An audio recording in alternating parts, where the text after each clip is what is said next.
Good morning student.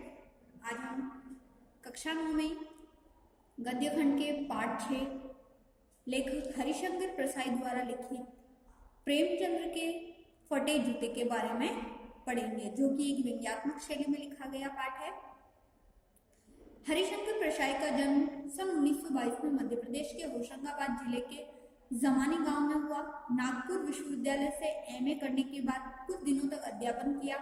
सन 1947 से स्वतंत्र लेखन करने लगे। जबलपुर से वसुधा नामक पत्रिका निकाली, जिसकी हिंदी संसार में काफी सराहना हुई। सन 1995 में उनका निधन हो गया। हिंदी के व्यंग्य लेखकों में उनका नाम अग्रणी है। प्रसाई जी की कृतियों में हंसते हैं, रोते हैं, जैसे उनके दिन फिरे कहानी संग्रह है इनका, रानी नागफनी की कहानी, तट की खोज उपन्यास, तब की बात और थी, भूत के पांव पीछे, बेईमानी की परत, पगडंडियों का जमाना, सदाचार का ताबीत, शिकायत मुझे भी है और अंत में, ये इनका निबंध संग्रह है। वैष्णव की फिसलन, तिरछी रेखाएं, ठिठुरता हुआ गणतंत्र, विकलांग, श्रद्धा का दौर, ये इनके व्यंग्य संग्रह है। ये इनकी प्रसिद्ध रचनाएं सभी। भारतीय जीवन के पाखंड, भ्रष्टाचार, अंतर्विरोध, बेईमानी आदि पर लिखे उनके व्यंग्य लेखकों ने शोषण के विरुद्ध साहित्य की भूमिका का निर्वाह किया। तो जो भारतीय जीवन है उसके अंदर दिखावा, भ्रष्टाचार, बेईमानी, इस प्रकार के जितने भी लेख हैं उन पर उन्होंने व्यंग्यात्मक शैली में लेखन लिखे हैं और शोषण के विरुद्ध उन्होंने आवाज उठाई है। लेखक हरिशंकर प्रसाई ने उनका व्यंग्य लेखन परिवर्तन की चेतना पैदा करता है और जो उनके व्यंग्यात्मक शैली में लेखन लिखे गए हैं उनको पढ़ने से लोगों के अंदर चेतना पैदा होती है, जागृति पैदा होती है। कोरे हास्य से अलग यह व्यंग्य आदर्श के पक्ष में अपनी उपस्थिति दर्ज कराता है। सामाजिक, राजनीतिक और धार्मिक पाखंड पर लिखे उनके व्यंग्यों ने व्यंग्य साहित्य के मानकों का निर्माण किया है। प्रसाई जी की बोलचाल की सामान्य भाषा का प्रयोग करते हैं, किंतु संरचना के अनूठेपन के कारण उनकी भाषा की मारक क्षमता बहुत बढ़ जाती है।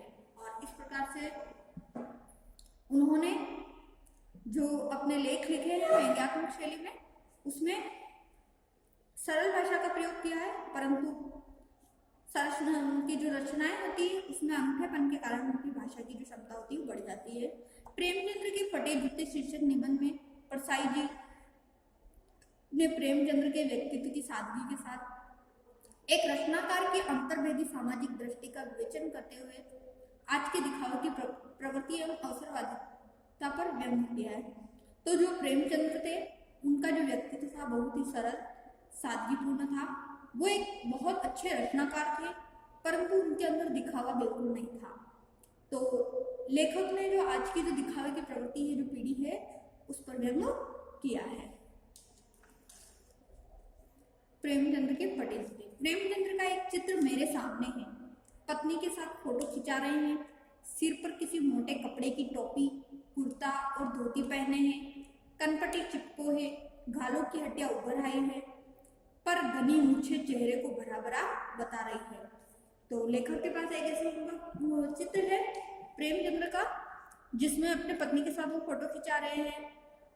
उनके सिर पर जो मोटे कपड़े की टोपी है, कुर्ता पहने हुए हैं और जो गाल है उनके उस पर हड्डियां तो उभर आई, परंतु जो उनकी बड़ी बड़ी मूछें है जिससे कि उनका चेहरा भरा भरा सा, बड़ा बड़ा सा लग रहा है। पांव में कैनवास के जूते हैं जिसके बंद बेहतर तीब बंधे हैं, बंद यानी लेस, शूजलेस। लापरवाही से उपयोग करने पर बंद के सिरों पर की जो लोहे की पतरी निकल जाती है और छेदों में बंद डालने से परेशानी होती है, तब बंद कैसे भी कस लिए जाते हैं। दाहिने पांव का जूता ठीक है, मगर बाएं जूते में बड़ा छेद हो गया है जिसमें से उंगली बाहर निकल आई है। मेरी दृष्टि इस जूते पर अटक गई है। सोचता हूँ फोटो खिंचाने की अगर यह पोशाक है तो पहनने की कैसी होगी। नहीं, इस आदमी की अलग अलग पोशाकें नहीं होगी, इसमें पोशाकें बदलने का गुण नहीं, यह जैसा है वैसा ही फोटो में खिंच जाता है। आजकल लोग क्या करते हैं, दिखावे के कारण, चाहे वो फोटो खिंचाना हो, कहीं आना जाना हो, तो इस प्रकार से वो अत्यधिक कपड़े वगैरह, शूज वगैरह खरीद लेते हैं, चाहे उनकी हैसियत हो या ना हो, परंतु दिखावा पहले करते हैं। मगर प्रेमचंद्र एक इतने प्रसिद्ध रचनाकार होने के कारण भी अपनी पत्नी के साथ अगर वो फोटो खिंचा रहे हैं तो जिस व्यक्तित्व में वो रहते हैं उसी व्यक्तित्व में वो फोटो खिंचा रहे हैं। मैं चेहरे की तरफ देखता हूँ, तुम्हें क्या मालूम है? क्या तुम्हें मालूम है मेरे साहित्य पोथी की तुम्हारा जूता फट गया है, उंगली बाहर निकल रही है? क्या तुम्हें इसका जरा भी एहसास नहीं है? जरा लज्जा, संकोच या जेब नहीं है? क्या तुम इतना भी नहीं जानते कि धोती को थोड़ा नीचे खींच लेने से उंगली ढक सकती है? मगर फिर भी तुम्हारे चेहरे पर बड़ी बेपरवाही, बड़ा विश्वास है। ग्राफर ने जब रेडी प्लीज कहा होगा, रेडी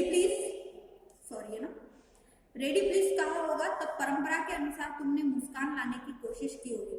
दर्द के गहरे कुएं के तल में कहीं पड़ी मुस्कान को धीरे धीरे खोजकर ऊपर निकाल रहे होंगे कि बीच में ही क्लिक करके फोटोग्राफ ने थैंक यू कह दिया होगा। विचित्र है ये अधूरी मुस्कान। यह मुस्कान नहीं, इसमें उपवास है। उपवास मतलब खिल्ली उड़ाना, मजाक उड़ाना, ये व्यंग है।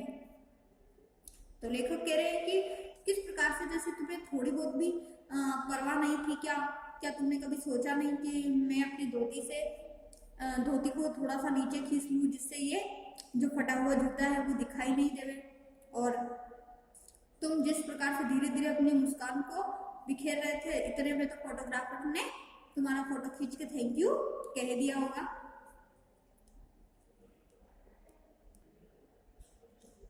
यह कैसा आदमी है जो खुद तो फटे जूते पहने फोटो खिंचा रहा है और किसी पर हंस भी रहा है? फोटो ही खिंचाना था तो ठीक जूते पहन लेता या न खिंचाते। फोटो खिंचाने से क्या बिगड़ता? फोटो न खिंचाने से क्या बिगड़ता था? शायद पत्नी का आग्रह रहा हो, यानी कि पत्नी उसे बार बार कह रही हो और तुम अच्छा चले भाई कहकर बैठ गए होंगे। मगर यह कितनी बड़ी ट्रेजेडी है कि आदमी के पास फोटो खिंचाने को भी जूता ना हो। मैं तुम्हारी यह फोटो देखते देखते तुम्हारे कलेश को अपने भीतर महसूस करके जैसे रो पड़ना चाहता हूँ, मगर तुम्हारी आंखों का यह तीखा दर्द भरा व्यंग मुझे एकदम रोक देता है। तो लेखक कहते हैं कि किस प्रकार से वो उस पर कमेंट करते हुए थे, कहते हैं कि जब तुम्हें फोटो ही खिंचाना था तो क्या तुम्हारे पास जूते नहीं थे?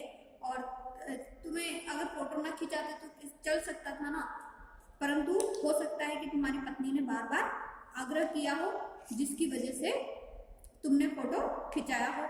पर मैं जैसे ही तुम्हारी तरफ देखता हूँ तो महसूस होता है कि शायद तुम दोनों के बीच में इसके बाद में इस फोटो खिंचवाने की पर किसी बात पर कोई झगड़ा हुआ हो, कलेश वलेश हुआ हो, तो इस बात को सोच के मैं रोने की कोशिश करता हूँ, परंतु जो तुम्हारी आंखों की चमक है, तीखा दर्द जो है वो मुझे एकदम से व्यंग करता हुआ रोक देता है। तुम फोटो का महत्व नहीं समझते होते तो किसी से फोटो खिंचाने के लिए जूते मांग लेते। लोग तो मांगे के कोट से वर दिखाई देते हैं और मांगे की मोटर से बारात निकालते हैं। फोटो खिंचाने के लिए तो बीवी तक मांग ली जाती है। तुमसे जूते ही मांगते नहीं बने, तुम फोटो का महत्व नहीं जानते हो। लोग तो इत्र छुपड़कर फोटो खिंचाते हैं जिससे फोटो में खुशबू आ जाए। गंदे से गंदे आदमी का फोटो भी खुशबू देती है। तो लेखक कह रहे हैं कि क्या तुमसे एक फोटो खिंचाने के लिए जूते नहीं मांगे गए? लोग तो जैसे शादी ब्याह में जा रहे हों और कोट तक मांग लाते जिससे वो दूल्हे बन जाते हैं, और गाड़ियां तक मांग लेते जिससे मोटर तक मांग लेते, जिससे क्या हो जाता है कि उनकी बारात तक चली जाती है। टोपी 8 आने में मिल जाती है और जूते उस जमाने में भी 5 रुपए से कम क्या मिलते होंगे। जूता हमेशा टोपी से कीमती रहा है। अब तो जूते की कीमत और बढ़ गई और एक जूते पर 2500 टोपियां न्यौछावर होती है। तुम भी जूते और टोपी के अनुपातिक मूल्य के मारे हुए थे। यह विडंबना मुझे इतनी तीव्रता से पहले कभी नहीं चुभी जितनी आज चुभ रही है जब मैं तुम्हारा फटा जूता देख रहा हूँ। तुम महान कथाकार, उपन्यास सम्राट, युग प्रवर्तक, जाने क्या क्या कहलाते थे, मगर फोटो में भी तुम्हारा जूता फटा हुआ है। मेरा जूता भी कोई अच्छा नहीं है। यूं ऊपर से अच्छा दिखता है, उंगली बाहर नहीं निकलती, पर अंगूठे के नीचे तला फट गया है। अंगूठा जमीन से घिसता है और पैनी मिट्टी पर कभी रगड़ खाकर लहूलुहान भी हो जाता है। पूरा तला गिर जाएगा, पूरा पंजा छिल जाएगा, मगर उंगली बाहर नहीं दिखेगी। तुम्हारी उंगली दिखती है पर पाँव सुरक्षित है, मेरी उंगली ढकी है पर पंजा नीचे दिख रहा है। तुम पर्दे का महत्व ही नहीं जानते हो, हम पर्दे पर कुर्बान हो रहे हैं। तो इस प्रकार से लेखक क्या करते हैं कि उनके खुद का जूता भी फटा हुआ है, वो बता रहे हैं, परंतु वो पैरों के तलों से फटा हुआ है तो दिखाई नहीं दे रहा है। और प्रेमचंद्र का जो व्यक्तित्व है उस पर वो क्या कर रहे हैं, व्यंग कर रहे हैं। तो आज इस पाठ का हम पार्ट 1 यहीं तक पढ़ेंगे। पार्ट 2 के बारे में हम नेक्स्ट क्लास में पढ़ेंगे। आपको हरिशंकर प्रसाई जो लेखक हैं उनका जीवन परिचय होमवर्क में नोट करना है। ये आपका होमवर्क है आज। Thank you.